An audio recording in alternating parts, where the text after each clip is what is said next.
80대 20 법칙이라고 아마 다 들어보신 적이 있으리라 생각하는데요. 이 법칙의 유래를 찾아보니까 설명마다 다 약간씩 차이가 있는데요. 그 어느 글에 보니까 이탈리아의 경제학자랍니다. 이 빌포레도 파레토라는 사람이 이 개미들을 관찰하다가 흥미로운 걸 발견했다는 겁니다. 이 개미 떼를 보니까 굉장히 다들 분주하게 움직이는 것 같지만 자세히 보니까 그 개미들의 단 20%만이 열심히 일하고 나머지 80%는 빈둥거리더라. 이런 것들을 이제 발견을 했다는 겁니다. 그래서 이제 이 파레토라는 이 경제학자가 이걸 인간 사회에도 적용을 시켜가지고 이제 80대 20 법칙을 만들었다, 이런 글을 봤는데 또 다른 글에도 보니까 유래가 또 확실치는 않은 것 같습니다. 어쨌든 유래가 어떻게 되었든지 간에 제가 이 80대 20 법칙에 대하여 참 흥미를 느끼는 게 뭐냐면은 이게 워낙 다양한 영역에서 이게 적용이 되더라는 겁니다. 예를 들면은 기업에서 보니까 이제 많은 그 판매 제품들을 개발하고 만들고 그러지 않습니까?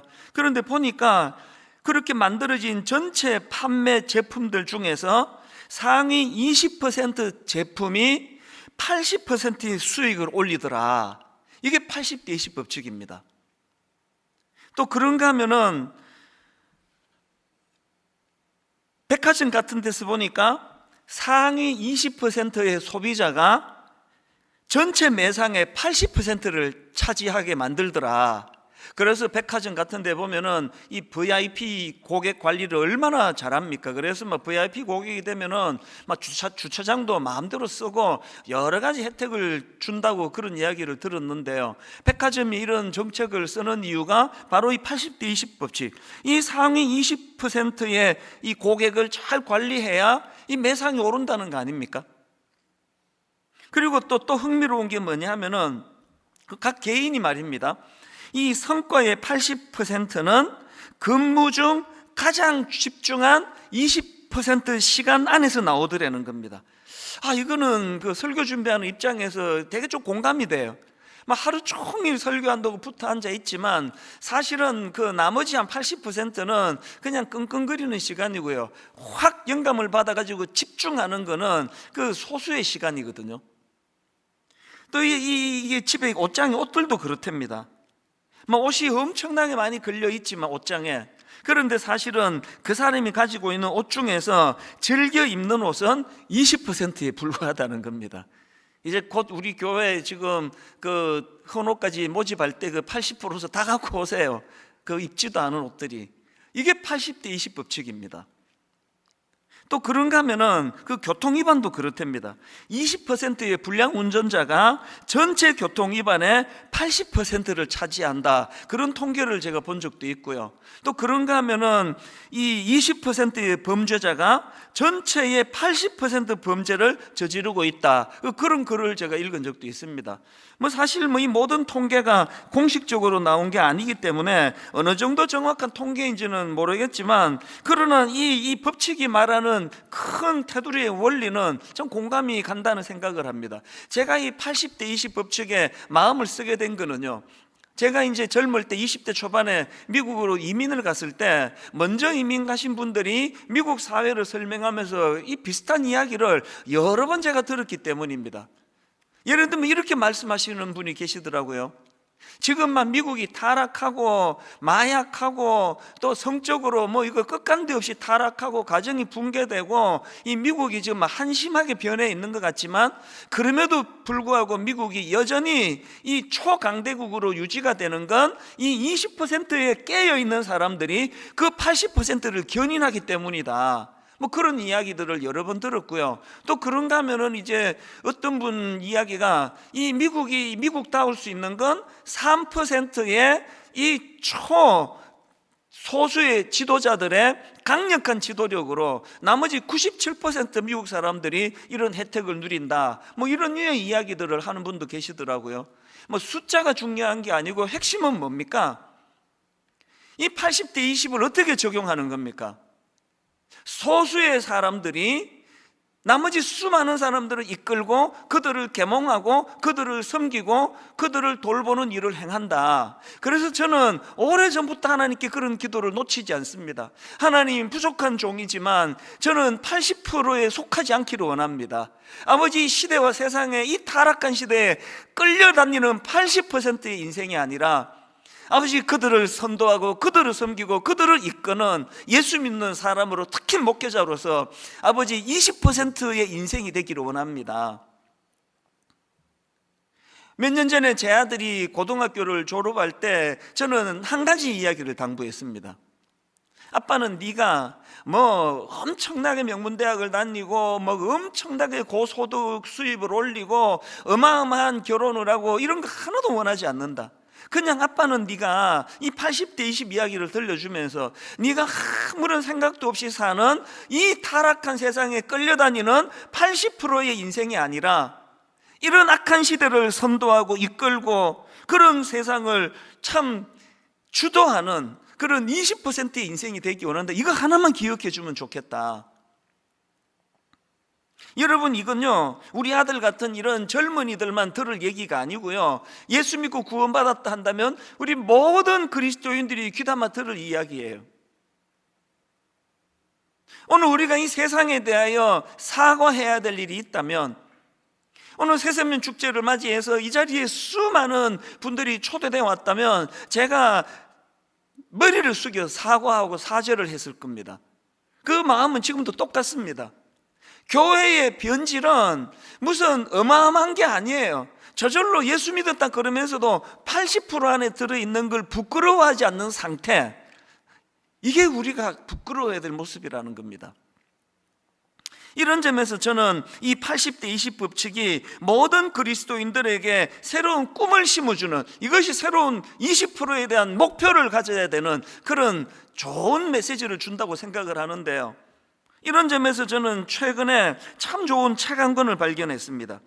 뉴욕 타임스 칼럼니스트로 활약하는 데이빗 브룩스라는 분이 쓴 책인데요, 두 번째 산, 이런 제목의 책입니다. 왜 제목이 두 번째 산이냐? 저자가 주장하는 게 모든 인생에게는 거쳐야 되는, 추구해야 되는 산이 두 개가 있다는 겁니다. 이 첫 번째 산이라는 거는 이 모든 사람들이 본능적으로 추구하는 산이에요. 그래서 이 첫 번째 산에 오른다는 거는 뭐 이런 겁니다. 이제 학교를 졸업하고 나는 좋은 직장에 취직하고 싶다, 나는 이제 경제적으로 부모님으로부터 독립하고 싶다, 이제 멋진 배우자를 만나 아름다운 가정을 나는 만들고 싶다, 이게 다 첫 번째 산 오르는 거래요. 이런 식으로 첫 번째 산은 자신의 정체성을 확립할 뿐만 아니라 세상에 이 자신의 족적을 남기려고 하는 이런 본능을 추구하는 산이다, 그렇게 첫 번째 산을 설명하고요, 여기에 반해서 두 번째 산은 이 첫 번째 산에서 추구하던 그런 본능적인 욕구보다 훨씬 심오한 목적을 가지고 오르는 산이, 그게 두 번째 산이라는 겁니다. 그동안 자기가 추구하던 이 물질적인 성공보다, 그런 것보다는 이 내면의 성장이 더 중요하고, 그리고 자기가 추구하던 물질적인 성공, 물질적인 욕구, 이런 것들만으로는 결코 내 내면의 깊은 곳에 있는 이것을 만족시킬 수 없다, 이걸 자각하는 사람이 오르는 산이 두 번째 산이라는 겁니다. 안내 글에도 보니까 이런 내용이 있더라고요. 저자는 이제 우리가 개인의 행복, 독립성, 자율성이라는 허울 좋은 가치를 넘어 도덕적인 기쁨, 상호 의존성, 관계성을 회복할 때라고 주장한다. 지난 60년간 앞의 가치들을 지나치게 강조해온 결과 공동체는 해체되고 개인들 사이의 결속은 끊어지며 외로움은 확산되었다는 것이다. 그래서 이 책의 부제가요, 삶은 혼자가 아닌 함께의 이야기다. 이 짧은 한마디지만 참 많이 와닿더라고요. 삶은 혼자가 아닌 함께의 이야기다. 이런 이 책의 부제가 말해주듯이 이제 이 문화적인 패러다임의 무게중심이 이 개인주의라는 첫 번째 산에서 벗어나서 이 관계주의라는 두 번째 산으로 이동해야 된다, 뭐 이런 내용을 다루고 있는 책인데요, 저는 이번 추석 동안에 이 책을 막 밑줄을 그어가면서 그렇게 이 책을 참 재밌게 읽었습니다. 근데 여기서 중요한 게 뭐냐면은 이 첫 번째 산이 있고 두 번째 산이 있는데요, 이 첫 번째 산에서 두 번째 산으로 오르는 과정에서 반드시 고통의 골짜기가 있다는 겁니다. 고통의 골짜기. 저도 예전에 큰산 등산할 때 월요일이면은 이 교회 앞에 바로 산 있지 않습니까? 여기서 출발해 가지고 남한산성까지 가는데 편도 한 5시간이 걸리거든요. 그리고는 이제 내려가서 거기서 이제 차를 타고 집으로 오고 그렇게 월요일마다 했는데요, 여기서 남한산성까지 가려면 산을 한 3개, 4개를 넘습니다.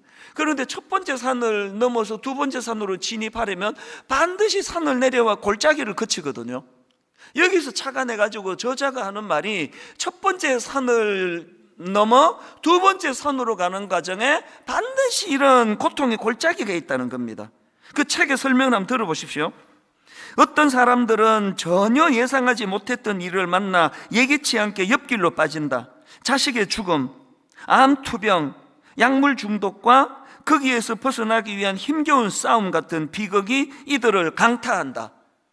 이 고난의 골짜기가 뭔지 아시겠죠? 그러면서 이제 유명한 소설가 톨스토이를 예로 드는데요, 여러분 다 아시지만 전쟁과 평화, 안나 카레니나 이런 주옥 같은 소설로 세계적인 명성을 얻은 인물이 톨스토이인데요, 그런데 톨스토이가 이런 화려한 성공의 길을 걷고 있을 때 거기에 그만 고통의 골짜기가 기다리고 있다는 겁니다. 무슨 얘기인가 하니까 친형입니다.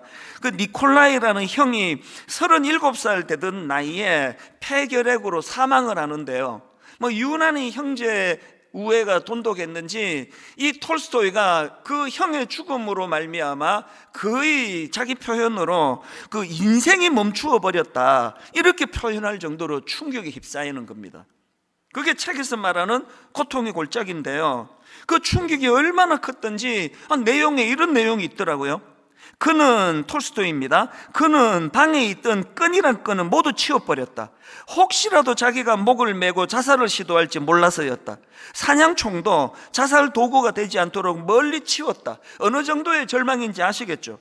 여러분, 지금 막 사람들은 톨스토이를 열광하고 대단한 사람이라고 떠받들고 하는데 본인은 그 모든 것들이 아무 의미가 없이 허무한 거예요. 아무리 명성을 얻으면 무슨 소용이 있습니까? 그 모든 것이 허무한데, 이게 고통의 골짜기입니다. 누구나 예외 없이 이런 고통의 골짜기를 반드시 만난다는 인생길 가운데, 소수의 어떤 특정한 사람들만 빼고는 거의 대부분이 이런 일들을 맞닥뜨리게 되는데, 바로 이런 고통의 골짜기를 만날 때 어떤 사람들은 그 골짜기를 헤어나지를 못하는 거예요. 평생을 그렇게 비참하게 허덕이다 끝내는가 하면, 그런가 하면 또 어떤 사람들은 톨스토이처럼 기어이 그 고통의 골짜기를 극복해내고 그것을 이겨냄으로 말미암아 가치 있는 두 번째 산을 향해, 의미 부여가 있는 두 번째 산을 향해 나아가고 있다는 것입니다.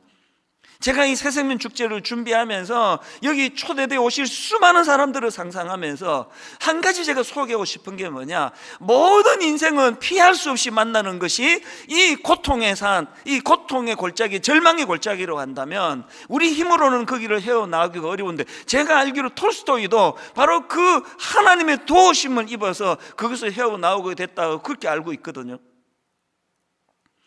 여러분, 제가 믿고 있는 우리 하나님의 존재의 의미는 지난 60년의 세월을 제가 걸어오면서 톨스토이 같은 그런 치명적인 그런 고통의 골짜기는 아니었다 할지라도 크고 많은 골짜기를 지나갈 때마다 항상 그분은 저에게 목자가 되어 주셨다는 사실입니다. 그래서 저는 시편 23편 말씀을 너무너무 사랑하는데요, 이 말씀을 준비하는 과정에서 특히 4절 말씀입니다. 내가 사망의 음침한 골짜기로 다닐지라도, 내가 사망의 음침한 골짜기로 다닐지라도 해를 두려워하지 않을 것은 주께서 나와 함께 하심이라. 내가 사망의 음침한 골짜기로 다닐지라도 해를 두려워하지 않을 것은 주께서 나와 함께 하심이라. 저희 어머니가 이 말씀들을 읽고 묵상을 하시면 늘 눈가가 촉촉히 적셔지는 거거든요. 왜? 그게 제 어머니의 삶이셨거든요. 내가 사망의 음침한 골짜기로 다닐지라도 해를 두려워하지 않을 것은 주께서 나와 함께 하심이라. 주의 지팡이와 막대기가 나를 안위하시나이다. 길 잃고 헤매는 그 불쌍하고 가련한 그 어린 양 같은 우리 인생을 목자의 지팡이를 가지고 톡톡 그렇게 인도하시면서 골짜기를 벗어나게 하실 뿐만 아니라 그런 골짜기를 벗어날 때마다 이런 너무너무 아름다운 가치지향적인 이런 두 번째 산을 만나게 해주시는 하나님의 존재가 저에게는 이런 의미가 있기 때문에 많은 분들에게 이 하나님을 제가 소개하고 싶은 거 아닙니까?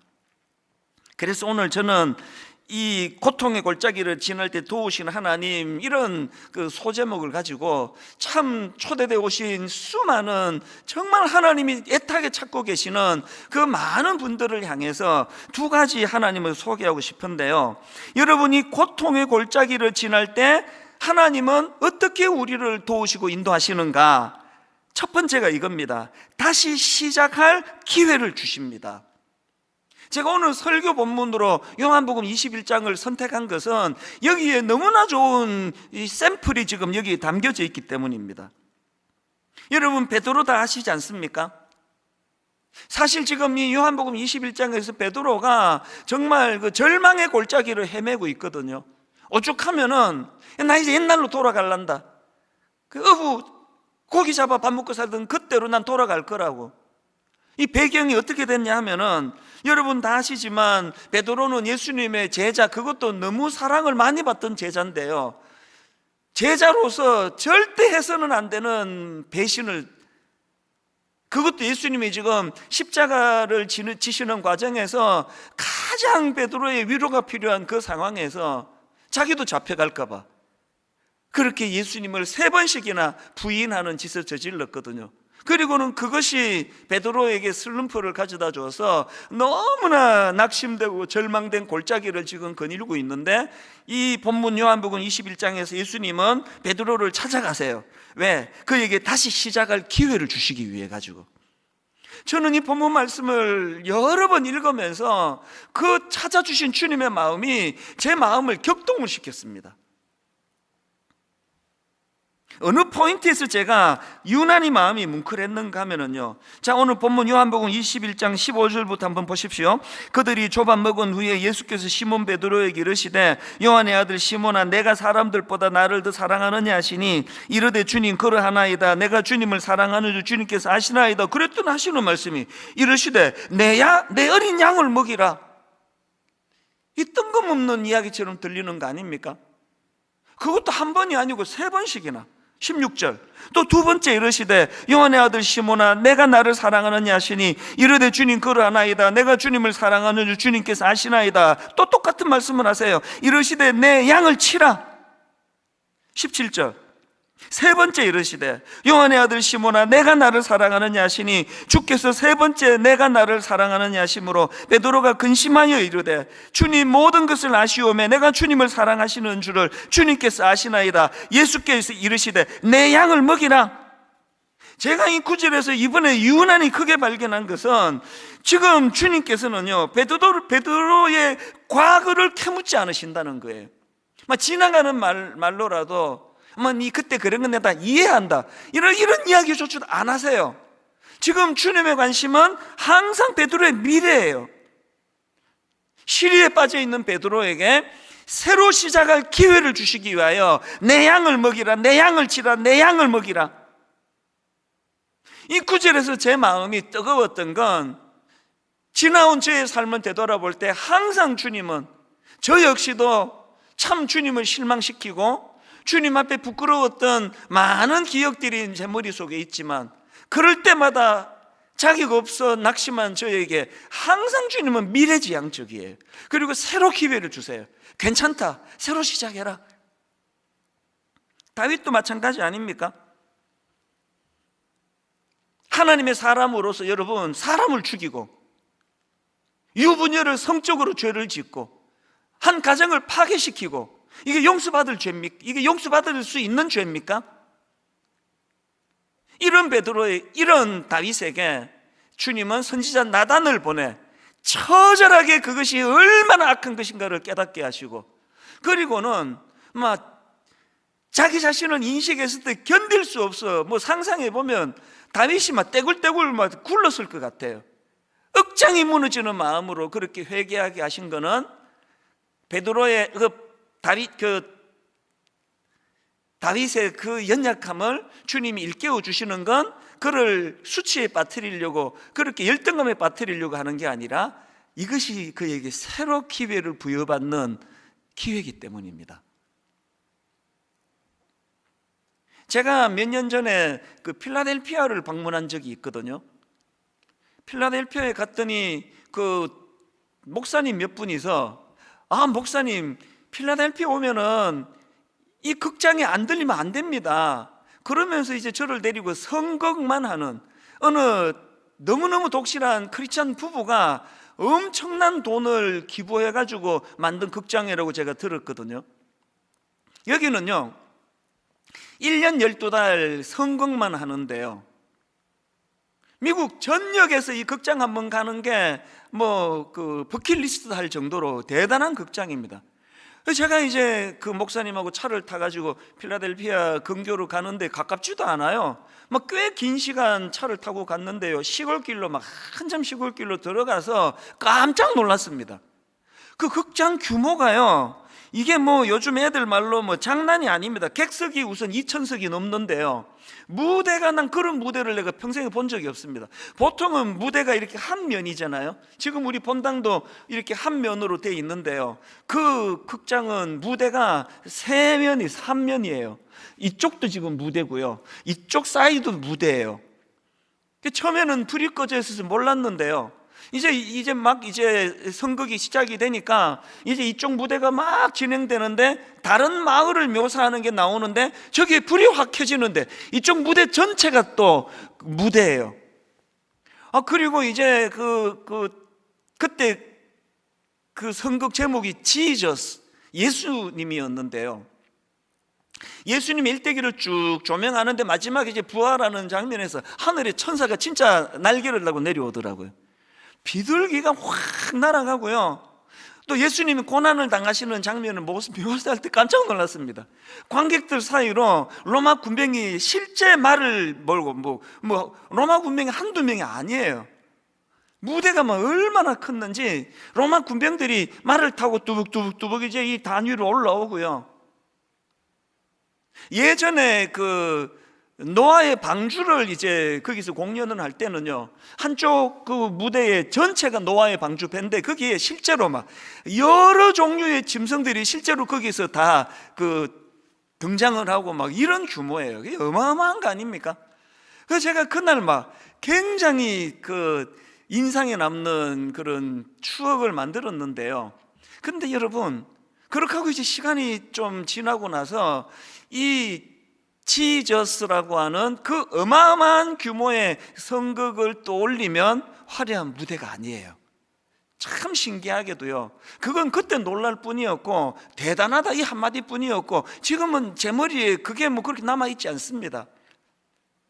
몇 년의 세월이 지나고 그 성극에서 남아있는 건 딱 그 포스터 한 장인데요, 여러분 지저스라 그래서 제 기억으로 그때 한 3시간 가까이 엄청 긴 공연인데요, 예수님의 태어나심부터 십자가 지시고 부활하시는까지 전체를 다 있는 그 선극인데요, 그 전체 선극의 포스터가 너무나 인상적이었습니다. 베드로가 그 밤사경에 예수님이 그 고통당하는, 풍랑으로 고통당하는 제자들을 건지러 주님이 오시는데요, 그 과정에서 이제 베드로가 만일 주시거든 나를 명하사 물 위로 오라 하소서, 그래서 이제 물로 뛰어들었다가 풍랑을 보고 현실 앞에 믿음이 약해져 가지고 빠져버리잖아요. 그랬을 때 예수님이 그를 손을 내밀어 건져주시는 장면이 나오는데, 놀랍게도 3시간 가까운 예수 그리스도를 묘사하는 전체를 요약하는 포스터가 바로 그 장면인 거예요. 그래서 제가 사진을 찍었는데요, 자 화면으로 한번 보시겠습니까?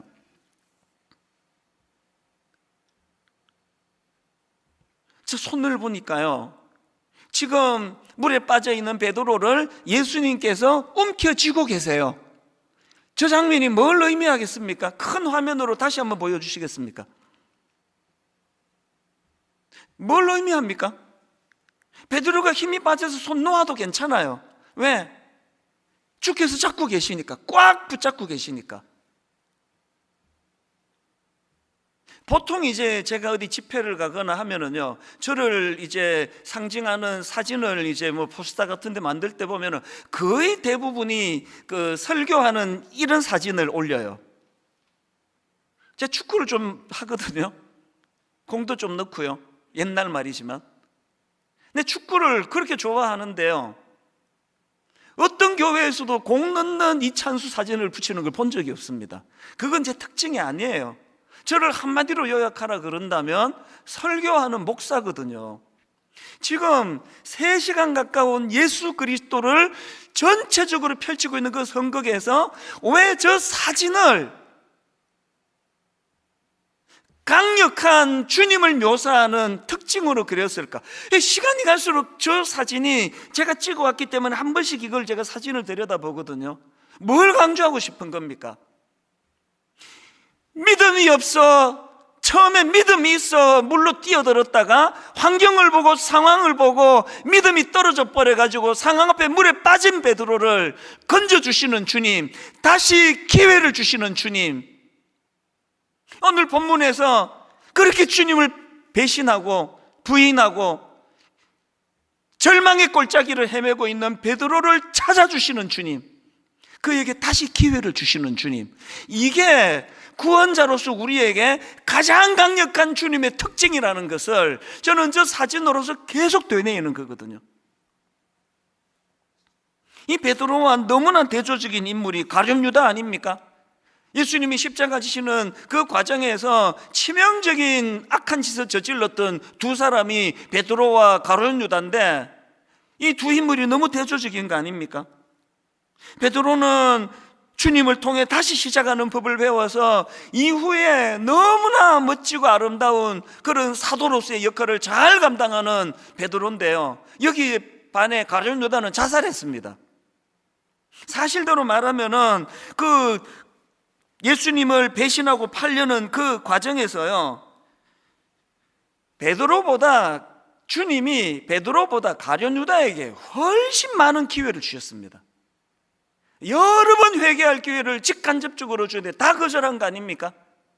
그리고는 맨 마지막에 주님을 배신한 이후로는 아예 관계를 끊어버렸기 때문에 가룟 유다는 다시 기회를 얻을 수 없게 된 거 아닙니까? 제가 위로를 받는 건요, 주님이 어떤 선을 그어놓고요, 이 정도까지는 내가 용서해 줄 수 있는데 이건 곤란해, 가룟 유다 너는 이건 용서가 안 되는 짓이야, 이게 아니에요. 우리가 지었던 죄의 범위가 아니에요. 그 사진을 보면서, 손을 뻗어주시는 주님을 보면서 그날 베드로가 빠졌던 물의 깊이의 문제가 아니에요. 이 깊이로는 치명적이다 이런 거 없습니다. 손을 뻗어주시는 게 초점이거든요. 여러분, 물에 빠져 지금 허덕이는데, 아니 여러분 지금 고난의 골짜기를 지금 너무나 힘들게 허덕이고 계시는데 그 뻗어주시는 손을 붙잡는 게 이게 그렇게 어려운 일이세요? 여러분, 이게 그렇게 힘든 일 아니잖아요. 저희 가정이, 또 제가 그걸 경험했다고 지금 말씀을 드리는 거 아닙니까? 다시 기회를 주시는 주님. 그런가 하면은 두 번째로, 우리가 이 인생의 길 가운데 고통의 골짜기를 지날 때 하나님은 어떤 일을 행하시는가? 새로운 의미 부여의 삶을 도우신다는 겁니다. 우리가 고통의 골짜기에 빠질 때마다 이걸 기억하셔야 됩니다. 내가 어떤 새로운 고난이 찾아왔다, 코로나19가 나를 엄습했다, 지금 하나님은 내 인생에 새로운 의미를 부여하고 계시는 겁니다. 저는 오늘 본문에서 그 아주 흥미로운 거 이번에 새롭게 하나 발견을 했는데요, 그게 뭐냐? 자, 15절을 다시 한번 보십시오. 본문 15절. 그들이 조반 먹은 후에 예수께서 시몬 베드로에게 이르시되 요한의 아들 시몬아, 내가 이 사람들보다 나를 더 사랑하느냐 하시니, 제가 주목하는 건 호칭이에요. 뭐라고 부르십니까? 요한의 아들 시몬아예요.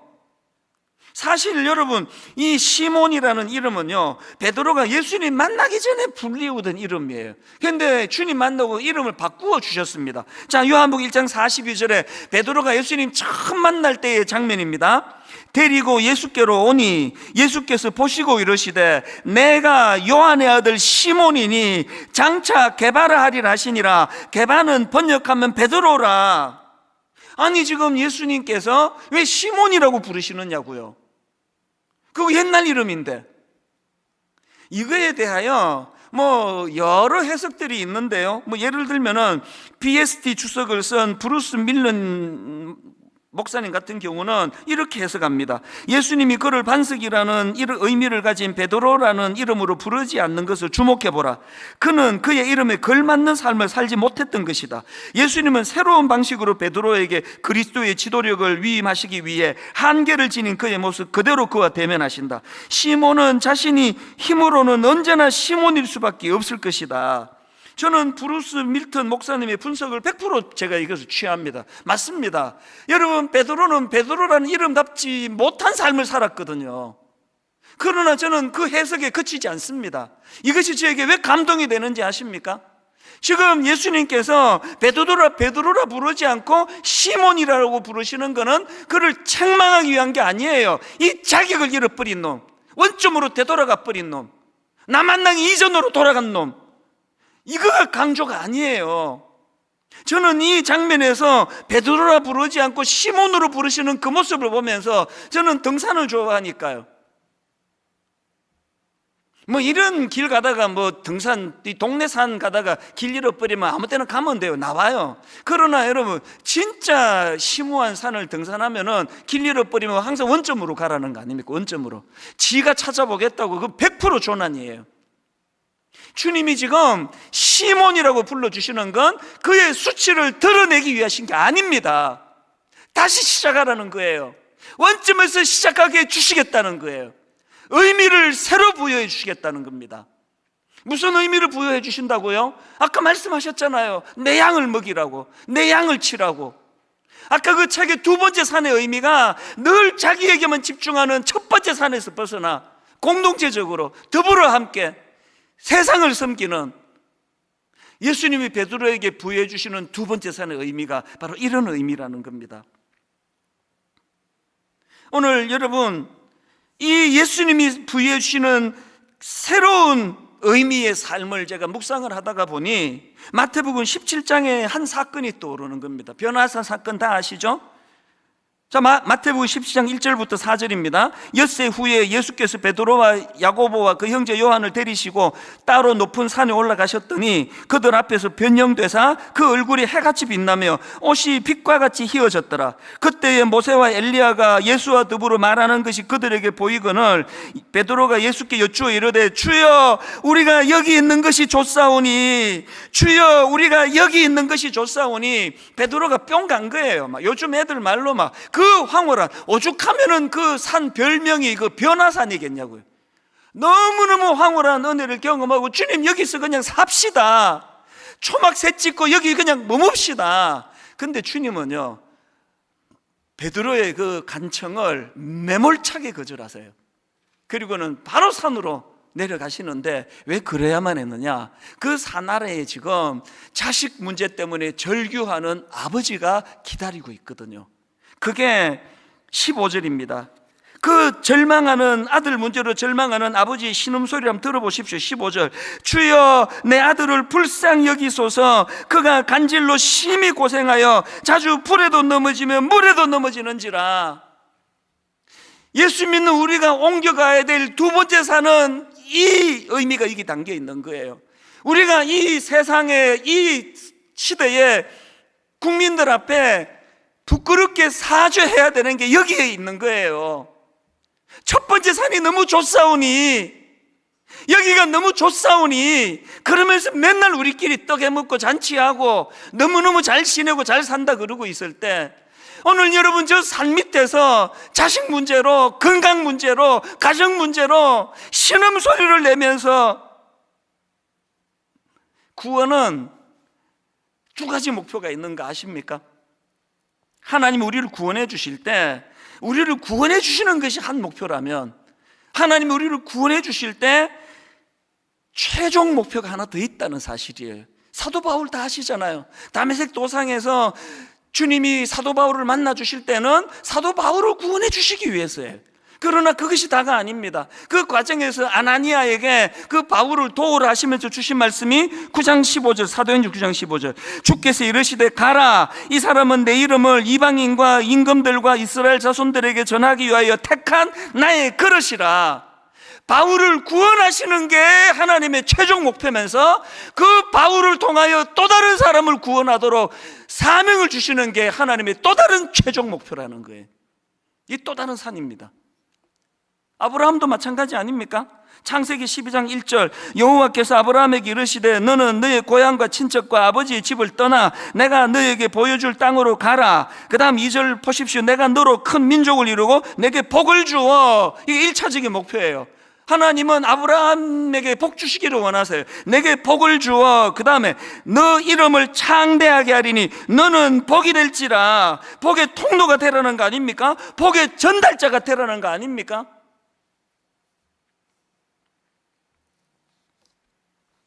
저를 수년 동안 고뇌하게 만든 게 가평우리 마을이에요.